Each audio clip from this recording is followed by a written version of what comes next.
In this lesson, you will review some OSPF concepts, learn to configure OSPF, and troubleshoot OSPF problems. After completing this lesson, you should have the practical skills and knowledge required to understand OSPF components, describe the link state advertisement types, determine the OSPF cost for any route, establish OSPF adjacencies, differentiate between designated router and backup designated router in a multi-access network, troubleshoot common OSPF problems, monitor the status of an OSPF network, and segment an OSPF network into areas. First, let's review OSPF. In a link state protocol like OSPF, every router has a complete view of the network topology. Advantages of OSPF include scalability and fast convergence. Every 30 minutes, routers re-advertise their OSPF information. Between those 30-minute intervals, updates are sent when a topology change is detected. So it is a relatively quiet protocol as long as the network topology is stable. In large networks, using OSPF requires good planning, and it may be difficult to troubleshoot. Each router in the same area has identical and synchronized databases. You will learn about OSPF areas later in this lesson. An OSPF router uses the information in the LSDB and the Dijkstra's algorithm to generate an OSPF tree, which contains the shortest path from the local router to each other router and network. This tree gives the best route to each destination, which is the information that OSPF can inject into the device's routing table. The topology information interchanged by OSPF peers is contained in LSAs. A router's LSDB is populated with the information from the local LSAs and all the LSAs received from other routers. If there are multiple OSPF routes to the same destination subnet, OSPF selects the route with the lowest cost. Each router interface is associated with an interface cost, which is usually related with how fast or preferable that interface is. An OSPF route cost is the sum of all interfaces costs to the final destination. The next two slides explain how an OSPF router builds its OSPF tree. The initial information for each router is the locally connected networks, together with the OSPF cost for each interface. In this example, the router R2 has 3 locally connected subnets. Subnet Net 1 with a cost of 2, Subnet Net 2 with a cost of 3, and Subnet Net 3 with a cost of 1. Router R1 has only one subnet connected, Net 1 with a cost of 2, and so on. Each router starts advertising its locally connected subnets by sending LSAs. OSPF routers use Dijkstra's algorithm to determine the best route to each destination. The best routes can be represented as a tree with the local router at the root. Dijkstra's algorithm is a recursive process that is repeated multiple times until the best routes are found. For example, this slide shows the OSPF tree for router R2. It indicates that the best route to Net 5 and Net 4 is through R3, and that Net 1, Net 2, and Net 3 are locally connected. An OSPF network can be segmented into areas. Each area is identified by a unique number. which can be represented either in decimal or IP address format. Each area has its own separated link state database. All routers in the same area maintain an identical copy of the area's LSDB. As we shall see later, a router can belong to more than one area. In those cases, the router maintains multiple LSDBs, one LSDB for each area connected to it. Segmenting big OSPF networks into areas reduces the sizes of the LSDB tables. Additionally, a topology change does not impact the whole network, but only the area where the change happens. Using OSPF areas requires good planning and may complicate the troubleshooting process. All OSPF networks must have at least one area, the backbone area. The backbone is the core of the network, and all the other areas connected to it in a hub and spoke topology. An internal OSPF router has all its interfaces connected to the same area, so it maintains only one link state database. On the other hand, an area border router is connected to multiple areas, so it keeps multiple link state databases. A backbone router has at least one interface connected to the backbone area. An ASBR redistributes non-OSPF routes into the OSPF network. This slide shows an example of each router type. An OSPF session between two OSPF peers is called an adjacency. This slide shows the initial interchange between two peers that are forming an adjacency. Any new adjacency goes through different states: init, two-way, xstart, exchange, loading, and full. The full state indicates that the adjacency has successfully formed, and both routers have identical copies of the link state database. This slide lists the requirements for two peers to form an OSPF adjacency. If any of the requirements are not met, the adjacency fails and will not reach the full state.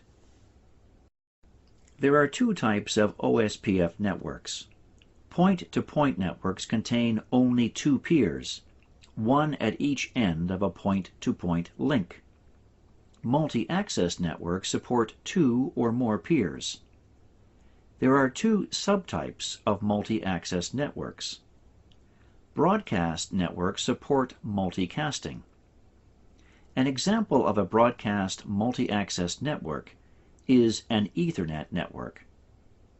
Non-broadcast multi-access networks, NBMAs, do not support multicasting.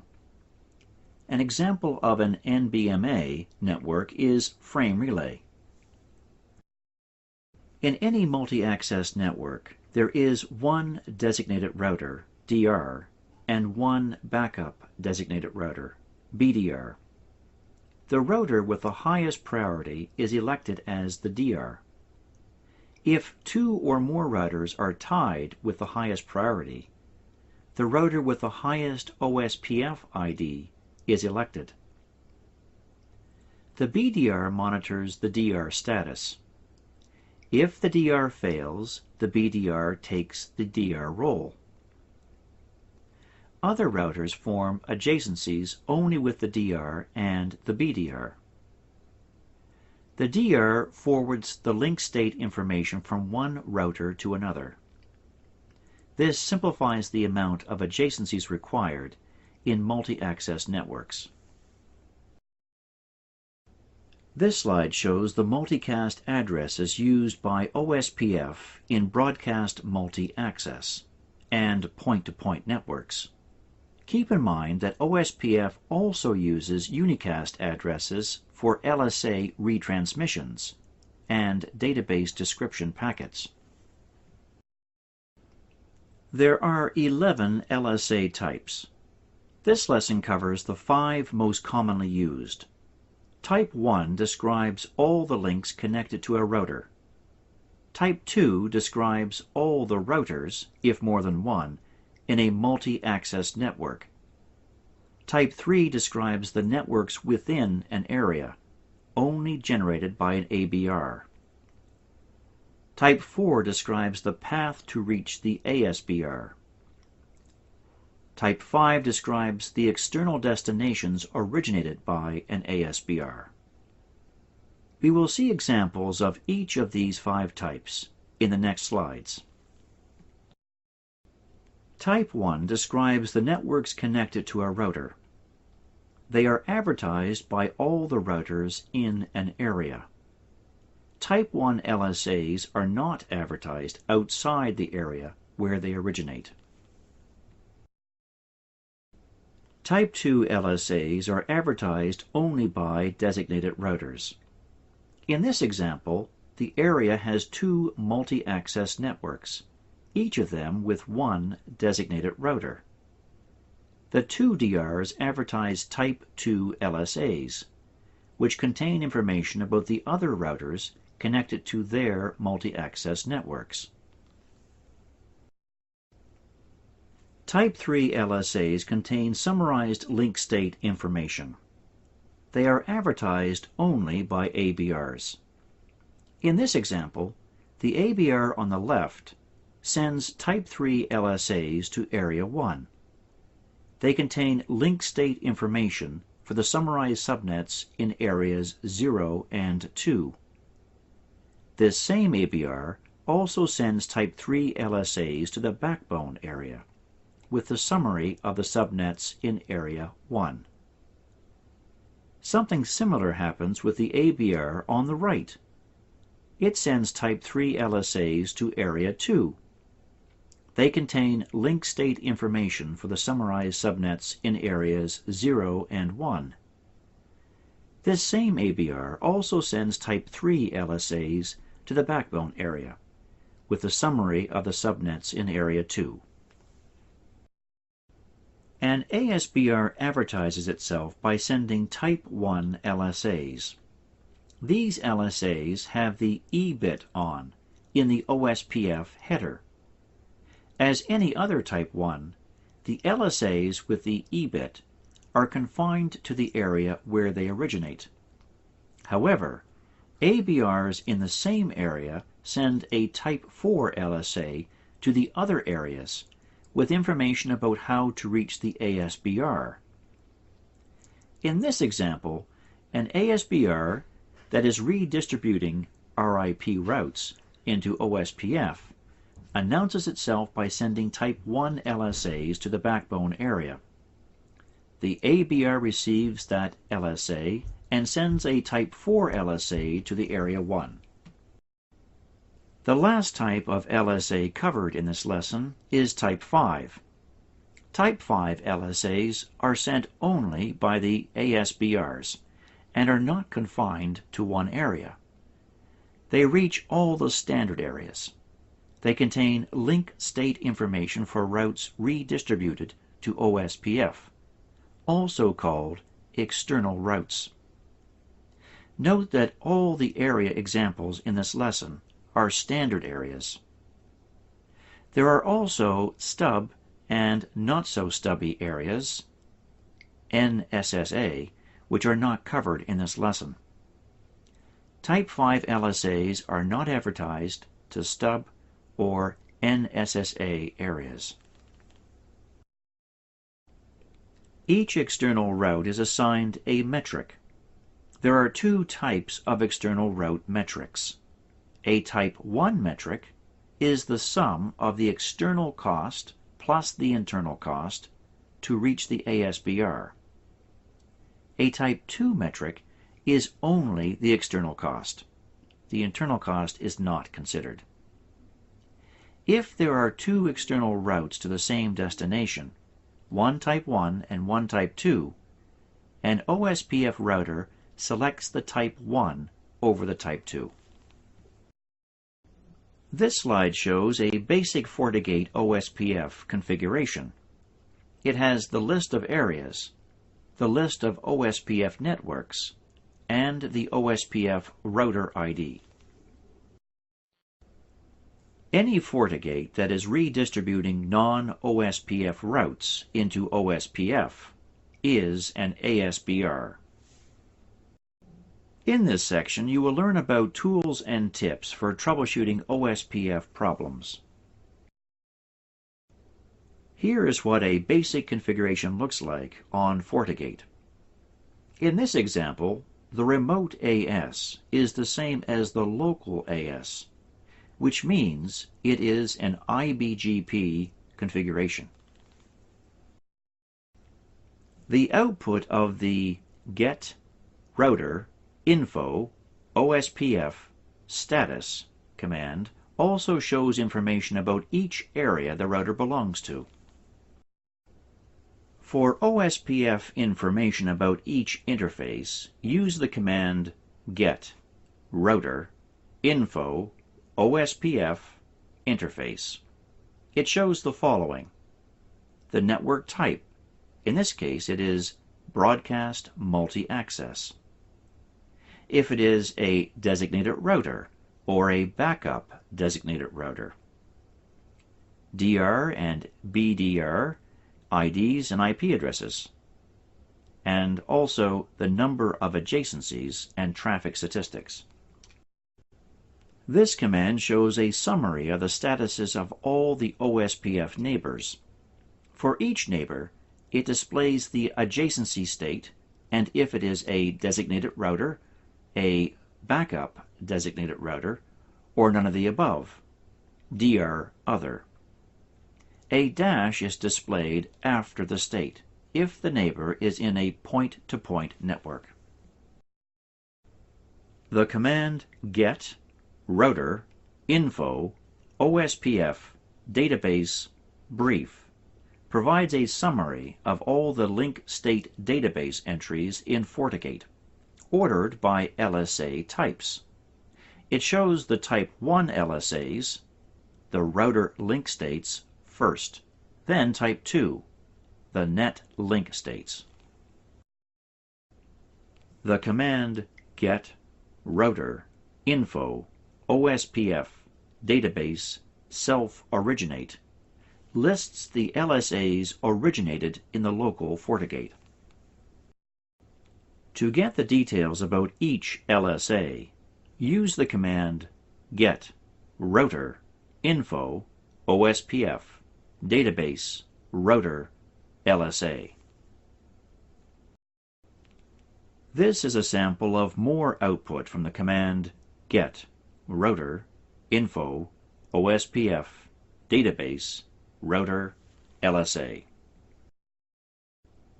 The OSPF real-time debug displays information about adjacency establishments and OSPF errors. It also shows information about network topology changes. This is a sample of output generated by the OSPF real-time debug. This sample shows the hello packet being sent. This is another sample of output generated by the OSPF real-time debug. This sample shows the hello packet being received. By default, FortiGate logs the most important OSPF routing events, such as neighbor down or up, OSPF message exchange, and negotiation errors. The routing logs can be displayed from Log and Report Router Events. You can double-click any log to view the details. In this lesson, you learned about the following: OSPF components, cost and external route metric, area types, OSPF router types, forming OSPF adjacencies, designated router, DR, and backup designated router, BDR, types of link state advertisements, OSPF configuration, troubleshooting OSPF issues, and OSPF logging.